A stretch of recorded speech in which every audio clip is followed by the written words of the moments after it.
Good morning, everyone. Myself Vishnu Naman, Assistant Professor Law. First of all, I would like to welcome you all on my YouTube channel that is Legal Fable. आज हम लोग अपने YouTube channel पे discuss करने वाले हैं IPC के lecture series में। कल हम लोगों ने एक्चुअली पढ़ा था जनरल डिफेंसेस में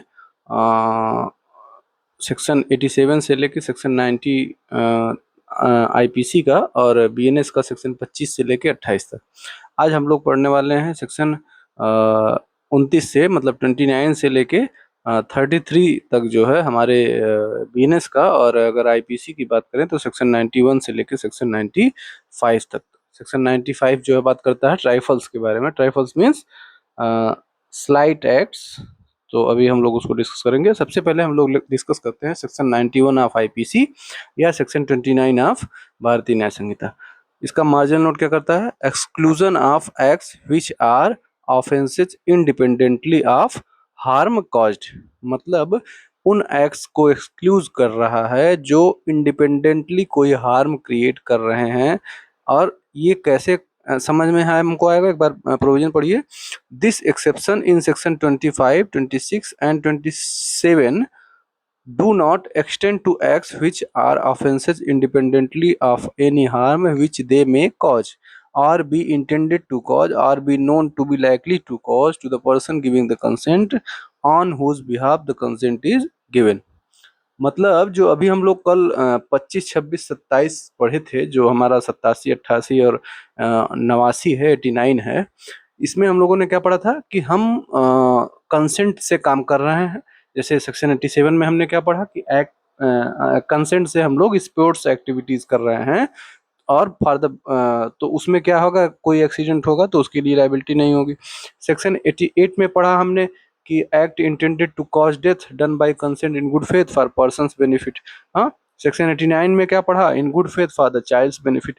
हमने जहां भी इन तीनों सेक्शंस में देखा है कि ये जो हम इंडिपेंडेंटली अगर जो एक्ट हम कर रहे हैं, उस एक्ट को करते समय अगर कोई ऑफेंस हो जाता है तो हमको उस ऑफेंस के लिए लायबिलिटी क्यों नहीं होगी? क्योंकि हमने वो जो इंडिपेंडेंट एक्ट करने की कोशिश की थी वो अपराध नहीं था। जैसे 87 में हमने क्या करने की कोशिश की थी? हमने फेंसिंग करना था फॉर अम्यूजमेंट ना, इंजॉयमेंट के लिए हम लोग कंसेंट, या हम लोग क्या कर रहे हैं, खेल रहे हैं, क्रिकेट खेल रहे हैं।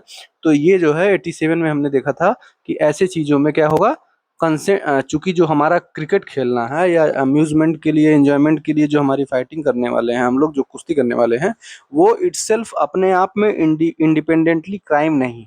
सेक्शन 88 की बात करें या सेक्शन 26 की बात करें तो हमारा जो हम उसके बेनिफिट के लिए जो कोई काम कर रहे थे, उसके गार्जियन के कंसेंट से 89 में या 88 में हम लोग जो बात कर रहे थे उस पर्सन के कंसेंट से उसके बेनिफिट के लिए, तो उसके लिए जो भी हम लोग काम कर रहे हैं, ना तो हम लोग वो काम 88 में इंडिपेंडेंटली ऑफेंस है, ना तो 89 में इंडिपेंडेंटली ऑफेंस है, ना तो 87 में। और ऑफेंस क्या है? ऑफेंस एक्चुअल में वो नहीं हो रहा है, वो इंडिपेंडेंटली हम जो काम कर रहे हैं उसको करते समय अगर कोई ऑफेंस हो जा रहा है तो उसके लिए हमने चूंकि कंसेंट ली है इसलिए हमारी लायबिलिटी नहीं होगी। लेकिन आज हम 91 में क्या पढ़ रहे हैं कि जो 25, 26, 27 में जो एक्सेप्शन दिया गया है, कह रहा है कि उसके अलावा जैसे जो काम आप कर रहे हैं, मान लीजिए वो इंडिपेंडेंटली अगर जो है क्राइम होता, जैसे हम लोग 25, 26, 27 या 87, 88, 89 में जो हम पढ़े थे उसमें इंडिपेंडेंटली क्राइम नहीं था। यहाँ पे क्या कर रहा है, अगर हम सपोज करिए कि वो एक्ट कर रहे हैं और वो इंडिपेंडेंटली ही क्राइम होगा तो क्या इसमें डिफेंस मिलेगा? इसी चीज की बात कर रहा है। तो इसमें जनरली बात है कि अगर वो इंडिपेंडेंटली क्राइम होगा तो डिफेंस नहीं मिलेगा। जैसे इलस्ट्रेशन क्या पढ़िए, कॉजिंग मिसकैरेज ना, मिसकैरेज अपने आप में अपराध है। उसमें आपको ये नहीं कर सकते हैं कि हम जो है उनसे कंसेंट लेके मिसकैरेज कर रहे हैं इसलिए ऑफेंस नहीं होगा। नहीं, मिसकैरेज इटसेल्फ जो है अपराध है, अपने आप में वो अलग अपराध है। तो क्या कह रहा है, causing miscarriage is an offence, bracket वाला भी मत पढ़िएगा, is an offence independently of any harm which it may cause to be intended to cause the to the women. कोई और अन्य अगर उसको हार्म कॉज करने के लिए अगर इंटेंडेड किया जाता है, इंटेंशन किया जाता है, उसके इंडिपेंडेंटली मतलब उसके इतर मिसकैरेज अपने आप में खुद एक अपराध है। इसलिए therefore it is not an offence by reason of such harm and is and the consent of the woman or her guardian to the consent of such miscarriage does not justify the act। मतलब चूंकि वो miscarriage itself एक अपराध है, इसलिए उसके लिए उस महिला का कंसेंट ले लेना या उस महिला के गार्जियन का कंसेंट ले लेना, ये अपने आप में उस अपराध को जस्टिफाई नहीं करेगा। अब ब्रैकेट में क्या लिखा था, unless caused in good faith for the purpose of saving the life of the women. मतलब अगर वो मिसकैरेज जो हम कर रहे हैं वो उस वेमेन की लाइफ बचाने के लिए कर रहे हैं, जैसे सपोज कीजिएगा ऐसा है कि अगर उस मैरिज मिसकैरेज नहीं किया जाएगा तो महिला मर जाएगी, तो ऐसी अवस्था में उसको हम जस्टिफिएबल मान सकते हैं, अदरवाइज वो जस्टिसिएबल नहीं है। Miscarriage is not a justifiable act. अब हम लोग आज बात करते हैं अपने सेक्शन 30 में या सेक्शन 92 ऑफ आईपीसी। कल हम बताए थे कि सेक्शन 88 और 92 लगभग एक जैसे ही हैं। तो 88 में हमने क्या पढ़ा था, act done in good faith for benefit of a person, वहां पे विद कंसेंट था, यहाँ पे विदाउट कंसेंट ना। तो अब एक बार पढ़िए, nothing is an offence by reason of any harm which it may cause to a person for whose benefit it is done in good faith even without that person's consent. कोई भी कार्य अपराध नहीं है अगर वो किसी भी व्यक्ति के फायदे के लिए किया गया हो, यहाँ तक कि वो बिना उसकी सहमति के ही किया गया हो। If the circumstances are such that it is impossible for the person to signify consent ना, यह ऐसी परिस्थिति वहां पे पैदा हो गई है कि उस व्यक्ति के लिए जिसके लिए हम फायदे के लिए काम कर रहे हैं उसके लिए ऐसा संभव नहीं है कि वो अपनी कंसेंट दे पाए ना।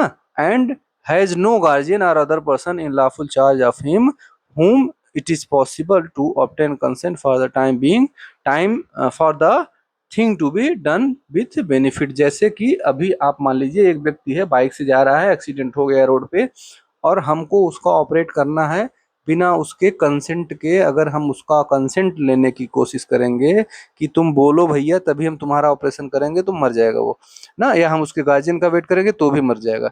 तो इसलिए कह रहा है कि द कंसेंट इज जहाँ पे लेना इम्पॉसिबल हो जाता है, ऐसी स्थिति में अगर हम उसके कंसेंट लिए बिना ही कोई काम उसके बेनिफिट के लिए कर रहे हैं, जैसे हमने ऑपरेशन किया एज ए डॉक्टर और ऑपरेशन उसके फायदे के लिए किया और लेकिन वो मर गया ना, तो फॉर दैट लॉस या for death I will not be liable, क्योंकि मैंने उसके बेनिफिट के लिए किया था। यही हमारा सेक्शन 92 है। सेक्शन 88 में क्या था, या सेक्शन 30 जो हमारा 92 का है, और आईपीसी जो है 92 की बात करता है। मतलब कि वो जो हम उसके बेनिफिट के लिए काम कर रहे हैं, अगर उसके कंसेंट हम लेते हैं या नहीं लेते हैं, लेने का कंसेंट पॉसिबिलिटी हो जाएगी तो वो चला जाएगा 88 में, और अगर पॉसिबिलिटी है ही नहीं तो वो चला जाएगा 92 में या सेक्शन 30 आईपीसी अरे बीएनएस में। ठीक है, अब इसमें कुछ प्रोविजो है, प्रोविजो उसमें भी था वही प्रोविजो इसमें भी मिलेगा। Provided that this exception shall not extend to the following things. कौन कौन सी चीजें हम नहीं कर सकते हैं उसके बेनिफिट के लिए, the intentional causing of death or attempting to cause death. जैसे हमने कहा कि हम तुम्हारे फायदे के लिए काम कर रहे हैं, हम डॉक्टर है, सड़क पे देखे कि मेरा दुश्मन था वो एक्चुअली, और वो गिरा पड़ा था, उसके पास कोई कंसेंट देने वाला नहीं था। मैंने सोचा कि मेरा काम तो 92 में कवर्ड है या सेक्शन 30 बीएनएस में कवर्ड है, तो हमने क्या कर दिया, उसका ऑपरेशन करके उसकी एक इंपॉर्टेंट इंस्ट्रूमेंट उसके शरीर से निकाल लिया जिससे उसकी मौत हो गई ना। तो हम ऐसा नहीं कर सकते। क्या कर रहा है, the intentional causing of death or attempting to cause death is not covered under this exception. दूसरी चीज क्या कर रहा है, the doing of anything which the person doing it knows to be likely to cause death. कोई ऐसी भी चीज हम नहीं कर सकते हैं इस सेक्शन के प्रोटेक्शन के अंतर्गत जिसको हम करते समय जान रहे हैं कि इससे मृत्यु की संभावना है, for any purpose other than the preventing of death or grievous hurt or curing of any grievous disease or infirmity। मतलब ऐसी चीज हम उस व्यक्ति के साथ नहीं कर सकते जिसको हम जान रहे हैं कि इससे उसकी डेथ होने की संभावना है, लेकिन हम ऐसी चीज कर सकते हैं जैसे क्या करें, for the purpose other than preventing of death. जो एक्ट हम कर रहे हैं हमको लग रहा है कि मेरे एक्ट से उसका डेथ जो है प्रिवेंट हो जाएगा, बच जाएगा, उसकी डेथ नहीं हो पाएगी, या उसकी ग्रीवियस हर्ट होने वाली है, हम उसको बचाने की कोशिश कर रहे हैं, और उसमें अगर उसकी डेथ हो जाती है या ग्रीवियस हर्ट हो जाती है या उसके कोई परमानेंट डिजीज हो जाएगा, उसको कोई इन्फर्मिटी हो जाएगी, उससे बचाने के लिए हमने अगर काम किया है तो दैट विल बी प्रोटेक्टेड। फिर अब सब सी आता है, the voluntary causing of hurt or to the attempting to cause hurt for any purpose other than preventing of death or hurt. हम वॉलंटरली उसका डेथ काट करने के लिए, उसको हर्ट कॉज करने के लिए या हर्ट का अटेम्प्ट करने के लिए भी काम नहीं कर सकते हैं। लेकिन अगर हम कोई हर्ट या कोई डेथ को प्रिवेंट करने के लिए काम कर रहे हैं, उसके बेनिफिट के लिए, तब अगर उसको हर्ट हो जाता है, डेथ हो जाती है, तो वहां पे लाइबिलिटी नहीं होगी। फिर क्लॉज डी क्या कर रहा है, the abetment of any offence to the committing of which offence it would not extend, मतलब किसी भी अपराध के लिए अबेटमेंट के लिए भी आपको ये बेनिफिट नहीं प्रोवाइड करेगा, मतलब आप अबेटमेंट नहीं कर सकते हैं। इलस्ट्रेशन पढ़िए, क्लियर होगा, मोर क्लियरिटी आएगी। क्या कहता है, Z is throne from his horse, Z अपने घोड़े से गिर गया है, एंड इज इनसेंसिबल और सेंस में नहीं है, ए अ सर्जन, एक ए जो क्या है, एक सर्जन है, उसको क्या पता चलता है कि मतलब Z is throne from his horse and is insensible, Z एक घोड़े से गिर जाता है और सेंस खो जाता है। ए अ सर्जन, एक जो सर्जन है, finds that Z requires to be trepanned, Z को उसके सर का ऑपरेशन करना पड़ेगा, एंड ए नॉट इंटेंडिंग जेड्स डेथ, ए ने जेड की डेथ न इंटेंशन करते हुए, न इंटेंड करते हुए, बल्कि जेड के फायदे के लिए क्या करता है, फॉर जेड्स benefit performs the trepanned before Z recovers his power of judging for himself.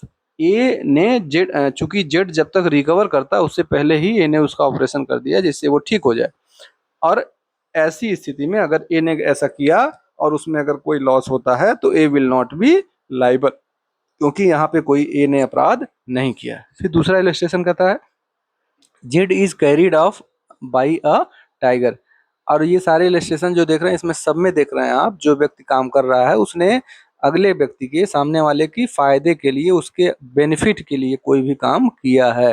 दूसरा illustration, Z is carried off by a tiger, Z एक टाइगर के द्वारा ले जाया जा रहा है, A fires at the tiger knowing it to be likely that the shot may kill Z, ए जो है उस टाइगर पर गोली चलाता है ये सोच के कि मैं टाइगर को मार रहा हूँ, लेकिन और ये भी जानता है कि वो गोली जो है जेड को भी लग सकती है, but not intending to kill Z, लेकिन उसका आशय जेड को मारना नहीं था। And in good faith intending जेड्स बेनिफिट क्या करता है, गोली चला देता है। लेकिन क्या होता है, as bullet gives Z a mortal wound, और ए की गोली जो है जेड को चोट पहुंचा देती है, A has committed no offence, ऐसा माना जाएगा कि ए ने कोई अपराध नहीं किया, क्योंकि उसने उसको जान से मारने की कोशिश नहीं की थी बल्कि उसको बचाने की कोशिश की थी।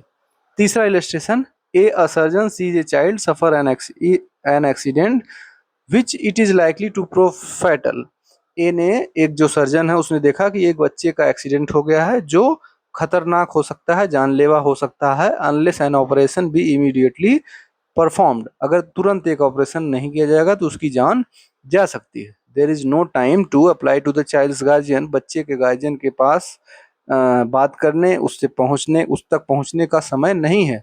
ए performs the operation in spite of the entreaties of the child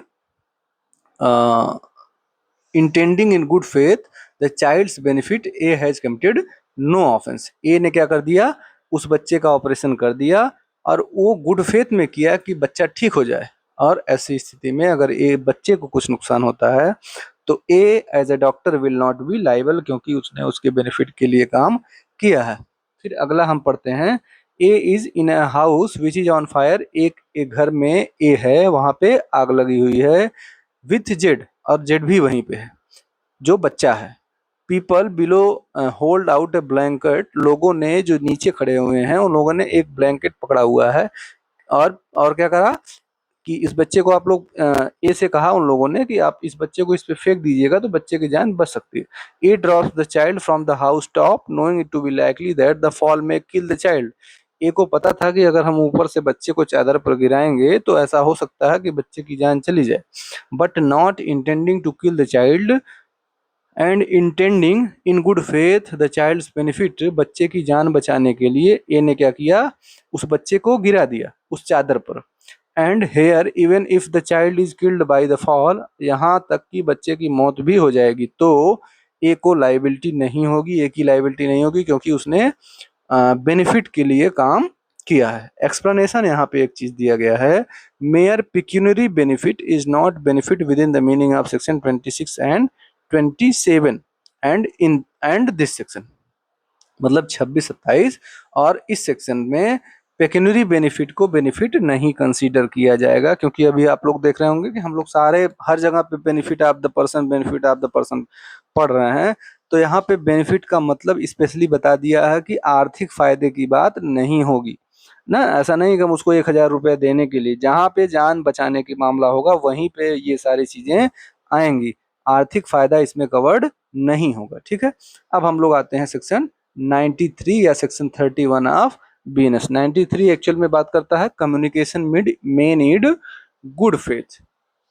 communication का मतलब कोई बात आपने किसी से कही, जैसे no communication made in good faith is an offence by reason of any harm to the person to whom it is made and if it is made for the benefit of that person. जैसे मान लीजिए आपने अपने एक दोस्त को phone, अपने एक दोस्त, सपोज कीजिए कि आपका दोस्त है उसकी एक्सीडेंट हो गई, आपने उसके पिताजी को फोन किया कि your child is injured in an accident, और उसके पिताजी की जान चली जाती है डेथ हार्ट अटैक से, ये बात सुन के। ठीक है, तो अब ये जो कम्युनिकेशन किया आपने उसके बाप को जान से मारने के लिए तो नहीं किया, आपने उसके बेनिफिट के लिए किया, क्योंकि वो भाई अगर वो उसके पिताजी नहीं आएंगे तो उसका इलाज कैसे हो पाएगा, सारी चीजें। तो ऐसी परिस्थिति में अगर किसी भी व्यक्ति की डेथ हो जाती है, जान चली जाती है या कोई भी लॉस होता है, तो for that loss you will not be liable, यही बात करता है हमारा सेक्शन 93 या सेक्शन 31। इलस्ट्रेशन पढ़िए, a surgeon in good faith communicates to a patient his opinion that he can not live. एक ने ए जो एक सर्जन है उसने एक अपने पेशेंट से कहा कि आपके पास ज़्यादा समय नहीं है, आप ज़्यादा जिंदा नहीं रह सकते या आप जिंदा नहीं रह सकते। The patient dies in consequence of the shock, और पेशेंट को ऐसी उम्मीद तो थी नहीं कि मैं तुरंत मर जाऊंगा, तो ये सुन के वो तुरंत मर जाता है शॉक से। A has committed no offence, यहाँ पे माना जाएगा कि ए जो डॉक्टर था उसने कोई ऑफेंस नहीं किया है, though he knew it to be likely that the communication might cause the patient's death. यद्यपि कि ए जो डॉक्टर था उसको पता था कि ये बात कहने से हो सकता है ए की जान चली जाए, फिर भी ए की कोई लायबिलिटी नहीं होगी, क्योंकि अगर जान चली जाती है तो ठीक है कोई बात नहीं, लेकिन अगर ए को नहीं बताया जाएगा तो भी जान चली जाएगी। इसलिए ये बहुत ज़्यादा जरूरी है, ए के बेनिफिट के लिए है कि ए को पता चले, जिससे वो अपने सारे जरूरी काम हो सकता है जो उसको जरूरी लगे वो निपटा पाए ना, इसलिए ये उसको उसका बेनिफिट मिलेगा। ये कम्युनिकेशन की बात करता है। और ये जो इलस्ट्रेशन अभी आप लोग पढ़ रहे हैं सेक्शन 93 का या सेक्शन 92 का या सेक्शन बीएनएस में अगर हम बात करें तो सेक्शन हमारा जो है 30 का या 31 का, ये या जितने भी इलस्ट्रेशन हमने पढ़े सब इलस्ट्रेशन आपको डायरेक्टली जो है क्वेश्चन एग्जाम हॉल में डायरेक्टली क्वेश्चन में यही मिलेगा ही। ठीक है, तो इसका आंसर अगर आपको इलस्ट्रेशन पता रहेगा तो आप आंसर कर पाएंगे अच्छे से। अब हम लोग आते हैं सेक्शन 94 ऑफ आईपीसी या section 32 of Bharatiya Nyaya Sanhita. Act to which a person is compelled by threats, कोई काम ऐसा जिससे आपको थ्रेट के द्वारा आपको मजबूर किया जाता है वो एक्ट करने के लिए। तो क्या कहता है, except murder and offences against state, मतलब जो मर्डर है और राज्य के खिलाफ जो अपराध हैं, इन अपराधों को छोड़ के जो अपराध करेंगे उसी में आपको इसका एक्सेप्शन मिलेगा, मर्डर और इसमें नहीं मिलेगा। क्या कह रहा है, nothing is an offence which is done by a person who is compelled to do it by threats, कोई भी अपराध अपराध नहीं है जो व्यक्ति वो काम करने के लिए धमकाया गया है।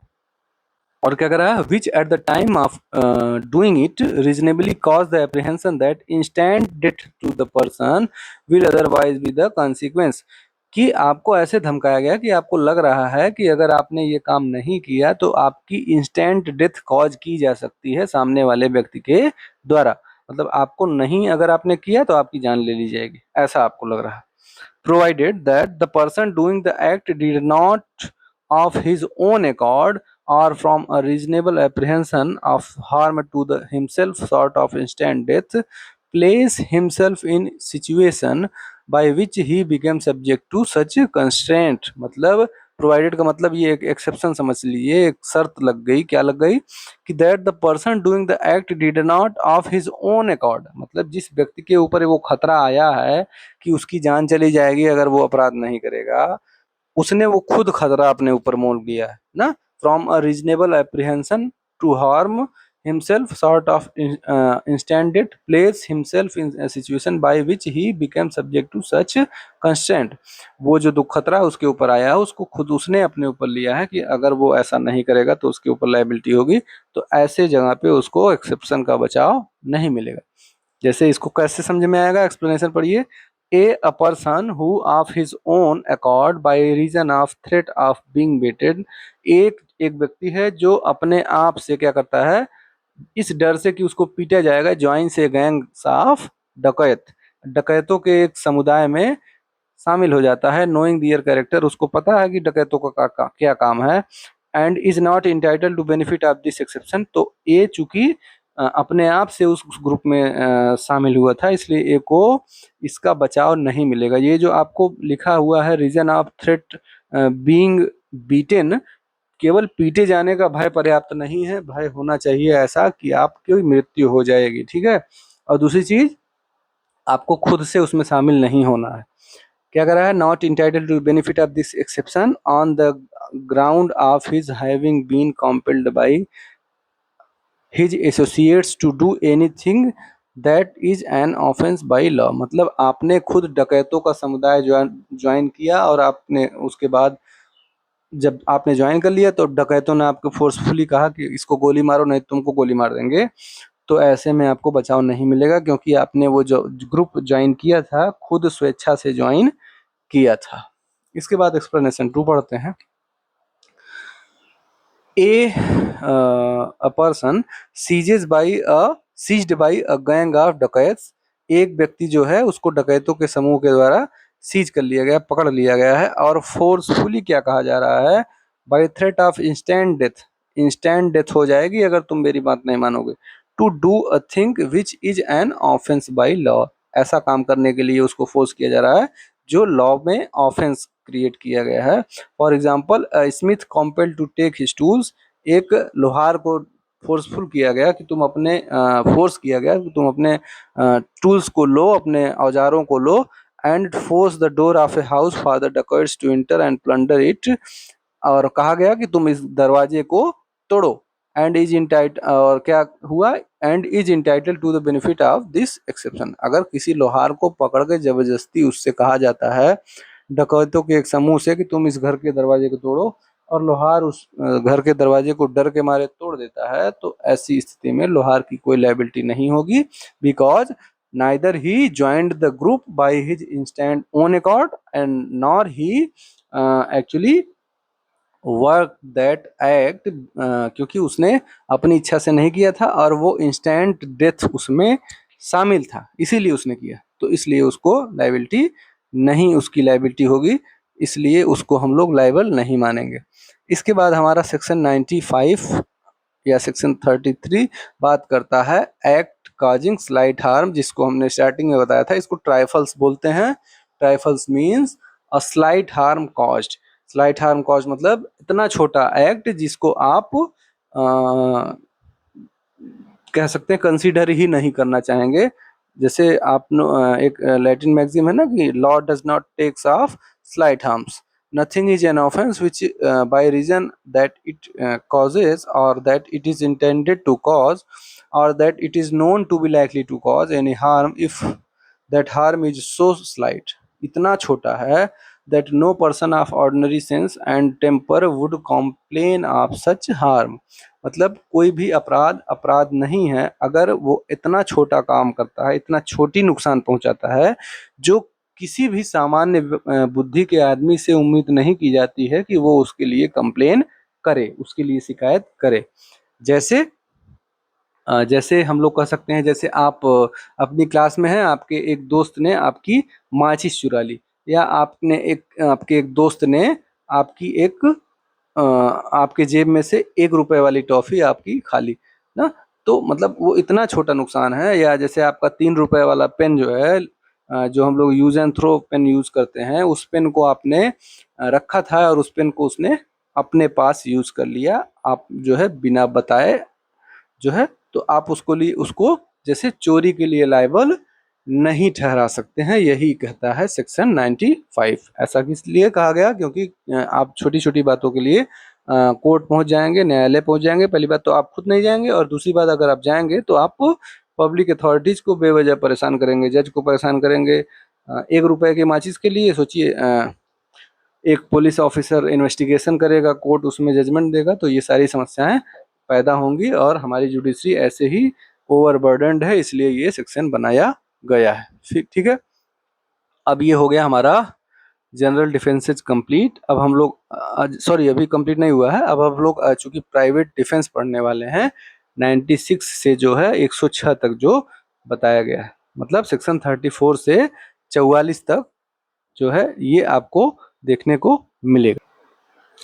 तो आज के लेक्चर में हम लोगों ने अपना जो है सेक्शन 91 ऑफ आईपीसी से लेकर 95 तक पढ़ा, या सेक्शन 29 ऑफ बीएनएस से लेकर 33 तक पढ़ा।